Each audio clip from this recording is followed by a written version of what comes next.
समय में तो उधर भंडारे में बिजी हो गई। तो आइए कुछ भगवत चर्चा की ओर चलते हैं। तो सर्वप्रथम भगवान श्री कृष्ण के जीवन चरित्र की ओर प्रकाश डालेंगे, क्योंकि भगवान श्री कृष्ण के जैसा पूर्ण पुरुष आज तक नहीं हुआ, जिसने बचपन जिया तो ऐसे जिया कि लाड़ प्यार में आज हर माता बहन अपने लाला को कान्हा कह के पुकारती हैं, कन्हैया कहती हैं। कोई रावण कहा थे अम्मा, नाय कहा था।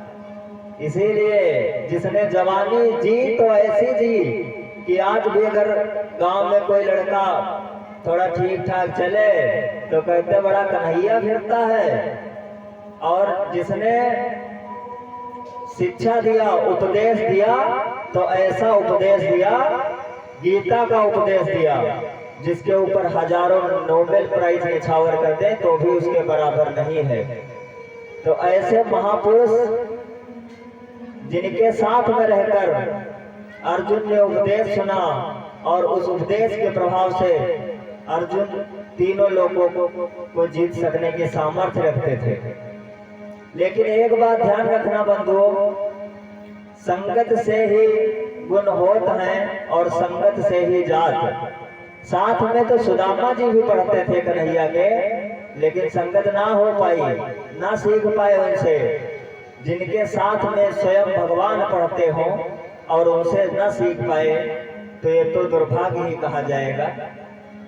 अब कहते हैं जैसे रामचरितमानस में वनवास हुआ था राम को वनवास नहीं हुआ था अम्मा।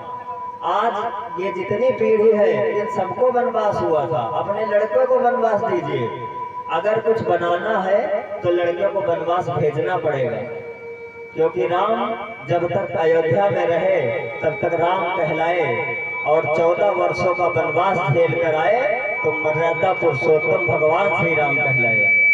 घी के दिए लेकर पूरे गांव के लोग, प्रवासी लोग मिलने गए, क्योंकि 14 वर्षों का वनवास झेल के आए थे। आज क्या स्थिति है, हम अपने बच्चे को वनवास नहीं दे पा रहे हैं, उन्हें 14 वर्षों के लिए जंगल नहीं भेज पा रहे हैं। जंगल का मतलब यहाँ जंगल नहीं है अम्मा, जंगल का मतलब है कि ऐसे स्वाध्याय में भेजिए, ऐसे अध्ययन क्षेत्र में भेजिए कि लड़का जब 14 वर्षों के बाद पढ़ के वहां से IAS बन के आए, 5 गाड़ी लगी हो मिश्रिक से यहाँ तक, 20 गाड़ी में तुम्हारा लड़का हो तो पूरा गांव घी के दिए लेकर न जाए तो कहना। लेकिन आजकल वनवास नहीं दिया जा रहा है। राम को वनवास हुआ तो लोग उंगलियां उठाते हैं। राम अगर 14 वर्षों तक जंगल में रहे तभी भगवान कहलाए। किसी को बिना त्याग किए कुछ नहीं मिलता इस संसार में, और अगर कुछ पाना है तो त्याग करना ही पड़ेगा। और सबसे पहले हम बनते या बिगड़ते कहाँ से हैं? सबसे पहले तो हमारी आंखें दोषी हैं, क्योंकि जो हम देखते हैं वैसा हम करते हैं और फिर वैसे ही हम बन जाते हैं। अब आप ध्यान करिए कि यहाँ से आ रहे हो, रास्ते परसपुर पड़ता है और परसपुर में बहुत आम के पेड़ लगे हैं नहीं लगे? अब वहाँ बढ़िया सा आम लगा हो, आम को तुमने देखा, पहले किसने देखा अम्मा? आंखों ने देखा। आंखें तो खा नहीं सकती आम, आंखें वहां तक जा नहीं सकती। गया कौन? पैर गए चल के। अब पैर तो तोड़ नहीं सकते, तोड़ा किसने? हाथों ने। लेकिन हाथ खा नहीं सकते, खाया किसने? मुंह ने खाया। लेकिन मुंह ने खाया, मुंह रख तो सकता नहीं, रखा हमारे पेट में। तब तक उधर से आ रहे थे शुक्ला जी लाठी लेके कि कौन चोरी कर रहा है। देखा, अच्छा चली लाठियां हमारी पीठ पर, मारा कौन गया? पीठ। जबकि इस कांड से पीठ का कोई लेना देना नहीं था। लेकिन जब पीठ पर दर्द हुआ तो आंसू कहां से आए? आंखों से, क्योंकि सबसे पहले शरारत किसने की थी? आंखों ने।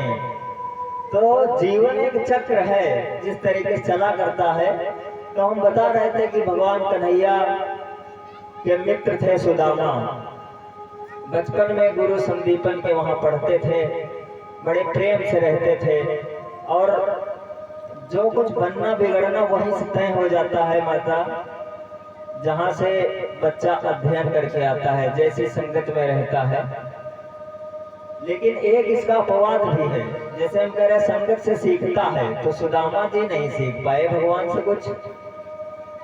उसके लिए कहा जाता है कि चंदन विष व्यापत नहीं, लिपटे रहत भुजंग, जो रही उत्तम प्रकृति का करी सकत कुसंग। ये कुसंगत के लिए बताया गया है। अगर हम उत्तम प्रकृति के हैं, उत्तम प्रवृत्ति के हैं, तो कुसंगत हमारा कुछ नहीं कर सकती। तो सुदामा जी को सीखने नहीं था, तो कृष्ण जी क्या कर पाते, साथ में रहते रहे, पढ़ते रहे।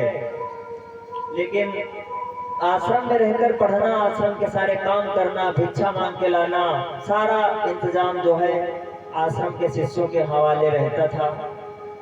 तो जब एक दिन गुरु माता ने देखा कि घर में कुछ लकड़ियां नहीं हैं, कुछ ईंधन नहीं है, तो इशारा किया कन्हैया से और कहा कि गुरु पत्नी बोली मोहन से, लाला जी जरा इधर आइयो।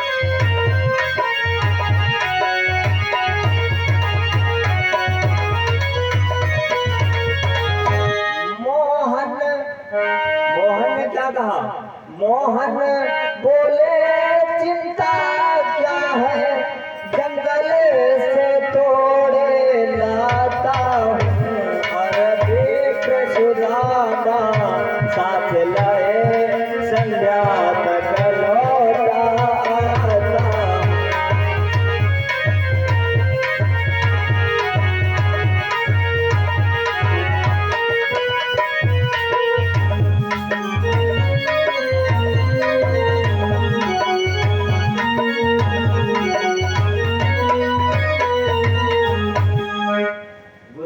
ने कहा, लाला आज आश्रम पर भोजन का कोई जुगाड़ नहीं है, कोई व्यवस्था नहीं है, क्योंकि आज घर में ईंधन है ही नहीं, लकड़ियां है ही नहीं।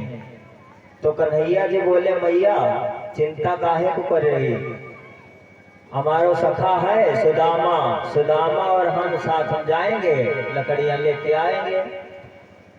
तो सुदामा जी को तैयार किया। अच्छा, सुदामा ब्राह्मण थोड़ा होशियार होता है, माफ करे कोई यहाँ ब्राह्मण अगर हो, उनकी बड़ाई ही कर रहे हैं। तो माता ने बुलाया सुदामा को, लाला भूखे हो और रास्ते जा रहे हो, ऐसा ना हो कि कहीं रास्ते में रुक जाओ, खेल खेलने लगो, कहीं बातें ना लग जाइयो, सीधे घर आइयो लकड़ियां लेके। तो माता ने थोड़े से चना दिए, सुदामा को बुला के थोड़े से चना दे दिए कि भैया अगर भूख लगे तो तुम और कन्हैया दोनों भैया मिलके बांट लेना, मिलके खाना। अब गुरु माता ने तो सीख दी थी मिलके खाना, लेकिन सुदामा जी के मन में कपट चलने लगा कि कैसे व्यवस्था करी जाए कि ये चना अपने हवाले करे जाए। तो जब वहां से चले, लकड़ियों के लिए लकड़ियां इकट्ठी करी गई, लेकिन लकड़ी लाने में उन्हें मगर हो गई शाम, पानी भी गिरने लगा, लौट न पाए श्याम। अब ठंडक का महीना, पानी गिरने लगा और कन्हैया वापस न आ पाए, वहीं रह गए। अब जाड़े का मौसम हो, ऊपर से पानी गिर रहा हो, तो सोचो भला कितना कष्ट होगा। लेकिन गुरु की आज्ञा में खुद तीनों लोगों का स्वामी इतनी ठंडक सहते हुए उस जंगल में लकड़ियां एकत्र कर रहा है। लेकिन एक बात सबसे बड़ी विडंबना ये है कि आजकल कैसे शिष्य हैं, कैसे गुरु हैं।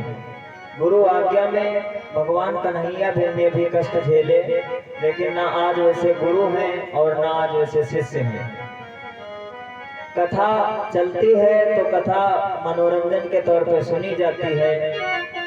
गांव-गांव मंदिर बने हैं और यहाँ भी आचार्य जी ने मंदिर बनवाया है, सबने ग्रामवासियों ने मिलके। मंदिर तो बने हैं, मंदिर में चित्र की पूजा होती है, लेकिन उनके चरित्र की पूजा नहीं होती है। चरित्र नहीं पूजा जाता है, उनका चित्र पूजा जाता है। अगर आप थोड़ा टेंट एकदम घूम रहे हैं तो आपको नमस्ते, और आप कितने भी ज्ञानी हो ऐसे टहल रहे तो कोई नमस्ते नहीं कहेगा, कहेगा कोई गांव पागल आवा है। तो ऐसा जमाना हो गया। लेकिन कहने का मतलब भगवान कन्हैया तीनों लोकों के स्वामी गुरु आज्ञा में वहाँ माह महीने की सर्दी में झेल रहे हैं जंगल में कि वो माह मास की घोर रात, पानी पर पानी आता है।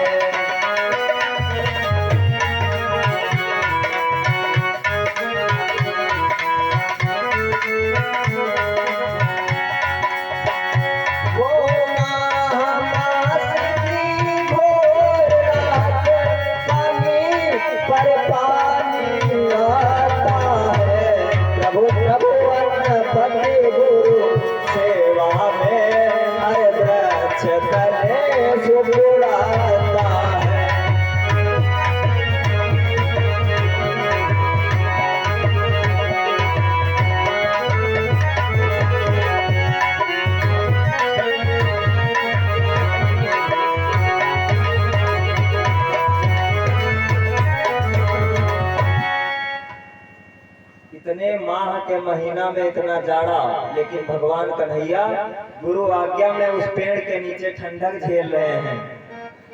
मतलब ज्यादा टाइम हो गया तो कन्हैया पेड़ पे चढ़े, नीचे सुदामा खड़े।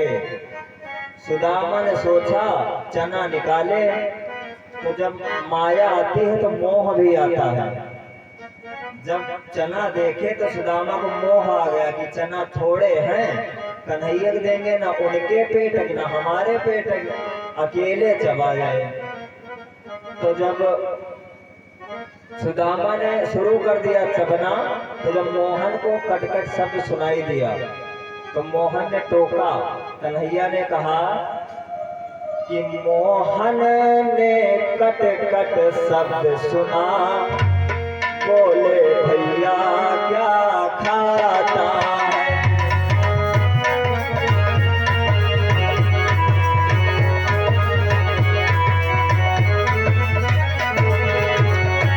मोहन ने कट-कट शब्द सुने, बोले भैया क्या खाता है। सच होई तो निकमो हो गई है, भूखन दम निकला जाता है।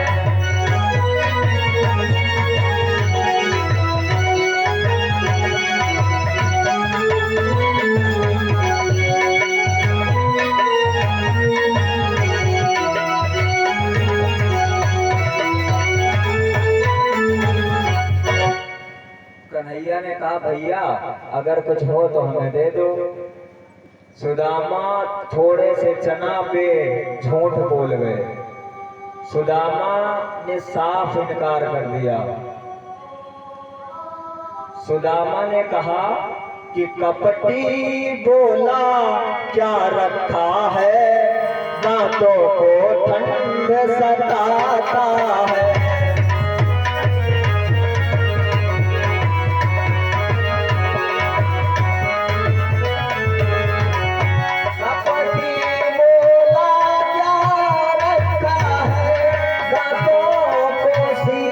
सतराता है बस इसीलिए तो हाईवे जैसा कटे कटे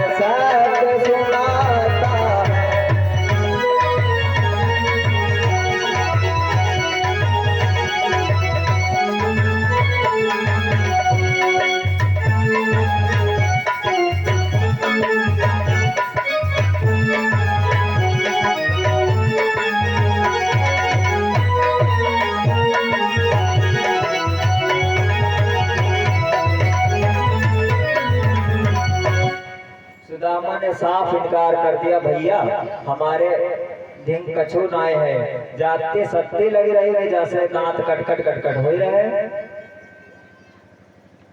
वाह भैया, बहुत अच्छा। क्या नाम भैया? राम मोहन फौलादगंज। राम मोहन भैया की तरफ से 11 मुद्राओं का दान फौलादगंज से। माँ भगवती कल्याण करती रहे, दया दृष्टि बनाए रखे। तो सुदामा ने सीधे इनकार किया तो कन्हैया समझ गए कि भैया, कहा जाता है कि गुरु से कपट, मित्र से चोरी, या हो निर्धन या हो कोढ़ी। तो कभी ऐसा मत करना, अपने गुरु से कपट, मित्र से चोरी। जरा से चना के पीछे सुदामा भिनक गए, झूठ बोल गए। तो भगवान ने अब लिखा तो ये देखा कि भगवान ने मन ही मन श्राप दे दिया कि सुदामा, जरा से चना के पीछे तुम हमसे झूठ बोल गए, जाओ तुम कंगाल हो जाओगे। लेकिन हमने ऐसा भी प्रमाण पाया कि भगवान कन्हैया ने ऐसा कोई श्राप अपने मित्र को नहीं दिया था। प्रमाण यह भी मिलता है कि जो वो चना थे वो किसी दरिद्र के घर से मांग के लाए गए थे। अब आश्रम पे मांग के ही सारी चीजें, सारी वस्तुएं आती थी, तो किसी दरिद्र के घर से मांग के वो चना आए थे। तो उन चनों को जो खाता उससे दरिद्रता आ जाती, ऐसा बताया गया है। और एक प्रमाण ये भी मिला कि सुदामा ब्राह्मण थे, उनको ज्ञात था कि इन चनों को जो खाएगा वो दरिद्र हो जाएगा। तो सुदामा ने सोचा मेरा मित्र दरिद्र ना हो, उन्होंने मित्रता निभाई, इसीलिए चना खुद खाए, खुद दरिद्रता अपना ली। क्योंकि मित्रता अगर है तो प्रगाढ़ होनी चाहिए, दूध और पानी के जैसी मित्रता होनी चाहिए। आपने दूध और पानी को देखा, दूध पानी से मित्रता करता है, तो अगर दूध में पानी मिल जाए तो वो अपने जैसा बना देता है, अपने भाव में बिका देता है। यहाँ भी यादव लोग वहाँ भैंसी ऐसी हैं, इसका मतलब दूध बिकता है, वो खुद कायदे समझते होंगे कि पानी कितना कितने % होता है। तो इधर तो दूध में पानी मिला दो, दूध के भाव बेच दो। लेकिन जब पानी का दूध ने भाव बढ़ाया तो दूध का भी ये फर्ज है, जब कढ़ाई पे चढ़ाओ तो पहले कौन जलता है? माताएं बताएं, जब कढ़ाई पे दूध चढ़ाते हैं आप तो पहले कौन जलता है? पानी जलता है। पानी ने मित्रता निभाई, पानी ने कहा कि भैया तुमने मुझे अपने में मिलाया, अपने जैसा बनाया, अपने भाव बिकाया, तो अब अगर जलने का टाइम है तो सबसे पहले हम जलेंगे। तो सबसे पहले पानी जलता है, और अगर पानी का ही छींटा मार दो तो दूध फट जाता है, पानी पानी मिल जाता है। तो मित्रता दूध और पानी जैसी होनी चाहिए। माना जाता है कि सुदामा और श्री कृष्ण की भी मित्रता ऐसी ही थी। तो सुदामा जी ने वो चने स्वयं खाए, अपने मित्र को नहीं दिए, ताकि हमारा मित्र दरिद्रता न झेले, हम ही झेल ले। तो वहां से चले आते हैं भगवान और सुदामा अपने घर चले गए। सुदामा की शादी हो गई, सुशीला नाम की बहुत सुंदर स्त्री आई, और भगवान कन्हैया इधर द्वारिकापुरी के राजा हो गए, अपने अपने काम में लग गए। तो इधर भगवान तो तीनों लोगों के स्वामी, और सुदामा अपने श्राप के कारण या अपने कर्म के कारण दरिद्र हो गए। लेकिन पत्नी उनकी बहुत अच्छी, कर्तव्यनिष्ठ, धर्मनिष्ठ, धर्म पर चलने वाली। अगर पत्नी अच्छी मिल जाए तो आप दरिद्र हो एक झोपड़ी में भी गुजारा कर लेगी, और अगर पत्नी अच्छी नहीं है तो महल भी हैं, वो भी खंडहर के समान मालूम होते हैं। तो पत्नी सुशीला बहुत ही कर्तव्यनिष्ठ और धर्मनिष्ठ थी। बेचारे सुदामा दिन भर मांगते हैं, शाम को भोजन का इंतजाम हो जाता है तो हो जाता है, नहीं तो ऐसे ही सो जाते हैं, बच्चों को खाना खिला देते हैं, स्वयं ऐसे सो के काट लेते हैं। लिखा तो ऐसा देखा कि दिन दिन बेचारे द्वार द्वार दाता दाता चिल्लाते हैं।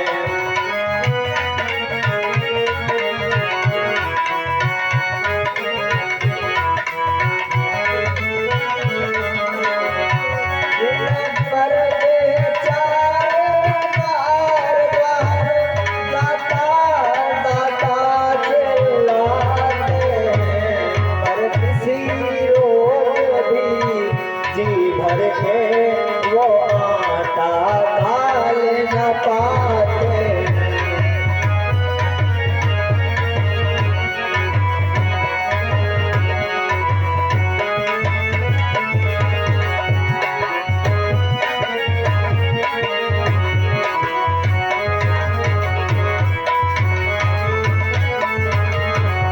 कैसे गुजारा होता है?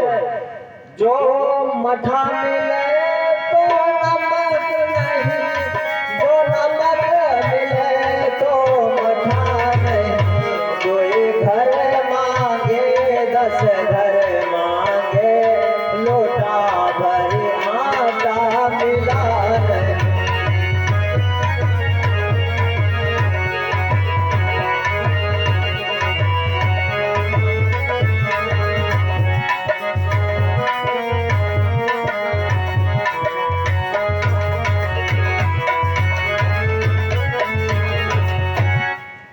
दो घर 10 घर एक गांव, लेकिन लोटा भर आटा नहीं मिलता, इतना नहीं मिलता कि गुजारा हो सके।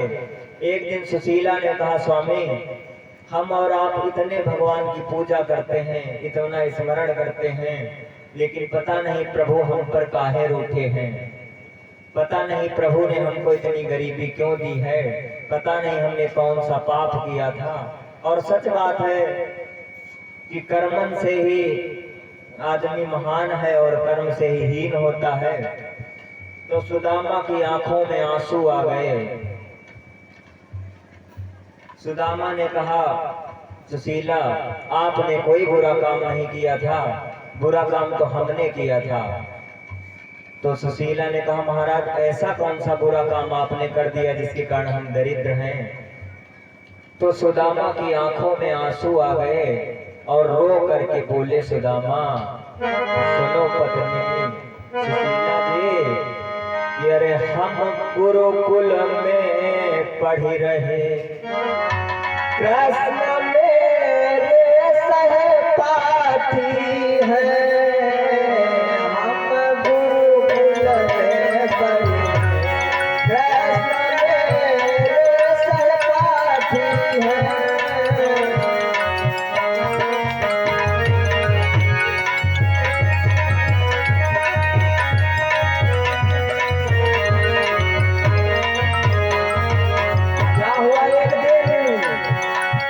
दिन गए लकड़िया बीनन, गुरु मैया ने चना दाए।